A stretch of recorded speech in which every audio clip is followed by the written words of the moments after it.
Saya makan di situ. Hah? Saya makan di situ. Nggak ada urusan dimakan. Oke.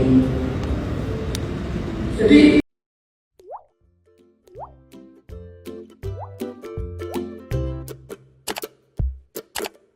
kamu yang sudah tidak tidur dan juga kamu minum alkohol. Saya makan di situ. Hah? Saya makan di situ. Nggak ada urusan dimakan. Oke. Jadi kita bisa hitung, ya, ngantuk di jalan satu karena kamu tidak tidur dari jam 10 dan begadang, dua karena kamu minum alkohol. Selebgram Gaga Muhammad tak dapat berkutik kala Majelis Hakim Pengadilan Negeri Jakarta Timur terus mencecar pertanyaan pada sidang lanjutan Kamis 30 Desember 2021. Bahkan, salah seorang dari dua hakim anggota menegur Gaga lantaran memotong ucapan hakim ketua. Gaga mengakui minum alkohol pada malam kejadian kecelakaan 8 Desember 2019 itu. Namun dia mengelak kecelakaan mobil itu akibat dirinya mabuk. Gaga beralasan bahwa dirinya mengantuk sehingga kecelakaan pun tak terelakkan.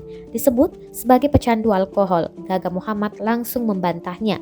Ia juga mengaku tak mengetahui kadar alkohol yang dikonsumsinya sebelum kecelakaan terjadi. Lebih lanjut, Gaga Muhammad menjawab pertanyaan hakim soal dampak minum alkohol. Namun menurutnya, dampak alkohol itu pun tak lagi dirasakannya karena sudah makan sebelum kembali mengemudi mobil yang menjadikan mendiang Laura anak korban. Tak senang dengan jawaban bertele-tele Gaga Muhammad, sang hakim lantas menasihati lelaki 21 tahun itu.